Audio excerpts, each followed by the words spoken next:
What's up everybody? Today I want to talk about springer fishing on the Columbia River. I want to give you 7 techniques to increase your success catching springers.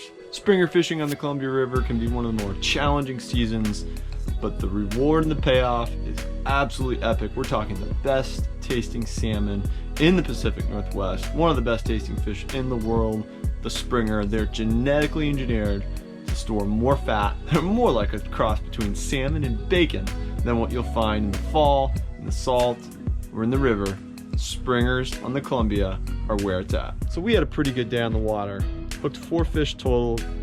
Got these 2 to the boat on a day when a lot of good fishermen were getting blanked.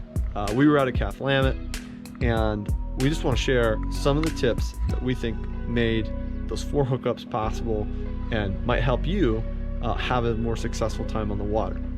When you're watching this video, the river's probably already closed, right?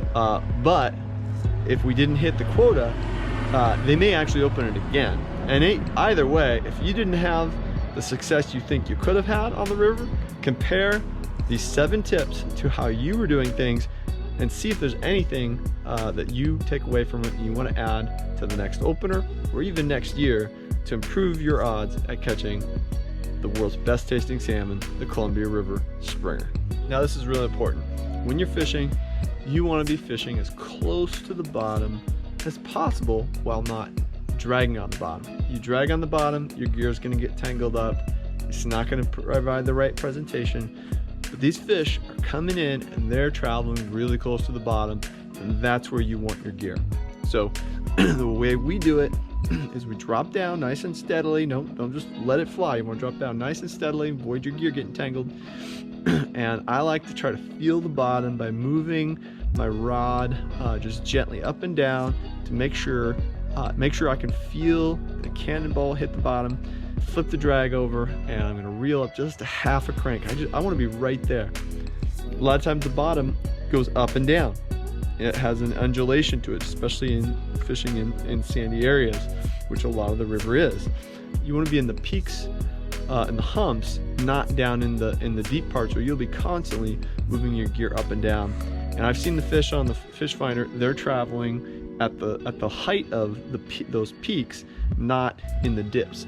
So size for one of the peaks of the bottom, and try to keep it there. As the bottom goes up or down, you adjust, move up, move down, find bottom again, make sure you're really close to bottom. We're gonna look at the cold water strong bumper leaders and what I changed up this year to improve the amount of time I had gear in the water versus untangling gear as is common fishing this way with lead droppers and fish flash and long leaders and all that stuff. So here we go. All right, so let's start with a more traditional setup here. So we got the top of your gear here on a slider, a B-chain swivel, and down to about a 12-inch dropper, which we got some lead cannonball on that.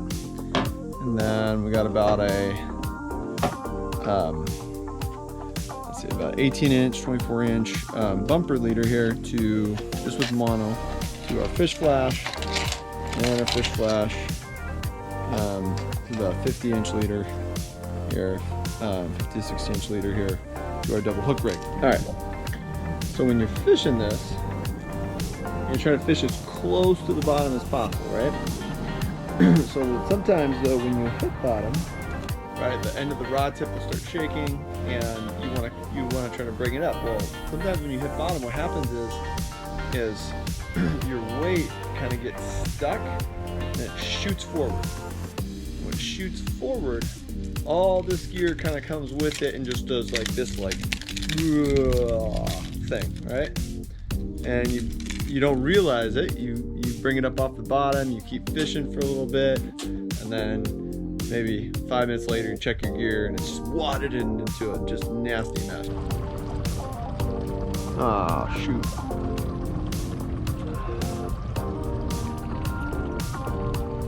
That's right, now you're either got someone on the boat whose job it is to do some arts and crafts and untangle that, or you're taking time out to get another rod in the water or try to untangle this before you get back to fishing. Maybe you gotta cut and retie everything. It's kind of a pain, right?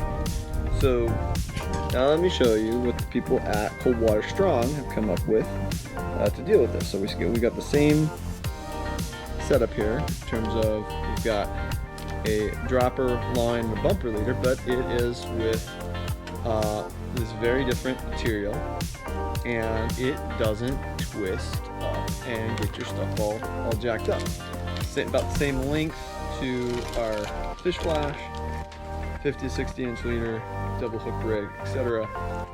But what I found is whenever I would get that situation where the weight gets stuck on the bottom, shoots forward, my leader at times may be boogered up, but it is so easy to just untangle the leader from all this gear and not have to undo this gear. This never gets twisted up, never gets screwed up. So the result is you get more time in the water you're fishing, and that's going to improve your odds of hooking, catching one of these elusive, most awesome tasting spring Chinook in the Columbia River.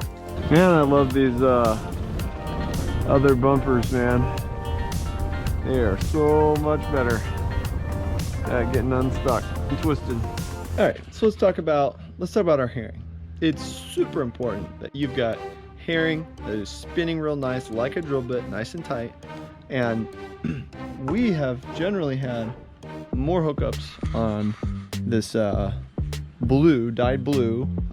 Mike's Bright and Tight is a good one we've used very successfully. We've also used green as well to get to hook fish, but we hook more fish on blue. We also fish more. It's not a bad idea. Natural color will work too, but we think dyeing your baits blue or green, getting them spinning the right way, is gonna lead to more fish. Another tip to increase your catch of springers is to use fish flash with orange or red in it. This right here is one of my favorite fish flashes. We got 2 of our 4 hookups were on this fish flash, and the one I've probably had the most success with while fishing for springers is this one. This orange and gold. These are all the medium sized Big Al's fish flash from Yakima Bait Company, and those 2 have worked fantastic. Here's another tip: trolling. Yeah, you can have a nice relaxing day hooking springers on hog line, but I've seen and would say more fish come trolling than from hog line. There's a reason why all the guides pretty much are out trolling, not on anchor.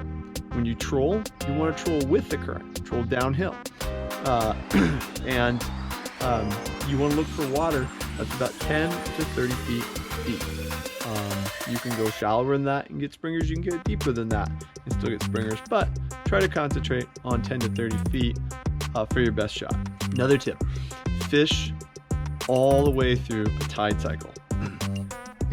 Depending on where you are in the river, it can be difficult to know where are the fish? When are the fish going to come through? The further down on the river you are, the closer to the ocean you are, the more important it is to fish closer to the flood tide. When the flood tide's happening, it stops the current up. The fish are riding that thing in from the ocean, and when there's not a lot of fish, especially early in a run, it's really important to fish the correct part of the tide, and that could be different from where you are on the river. So you want to be out there for a good 10 hours. Make sure you fish the entire 12 hours of the tide cycle. All right, and finally, this one's really important. You see an area where there's 100 boats and you think, oh, this must be where the fish is. Let me jump in there and troll right along with these guys. Well, if you see 50, 100 boats fishing an area and you're not seeing any nets fly, that should tell you that's where the fish aren't. There's no secret spots here.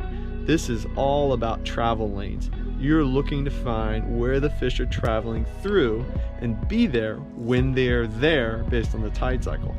So if you see a lot of boats not catching fish, no nets flying, move on to a new area, fish a new spot, go find the fish. Target the 10 to 30 feet of water close to shore.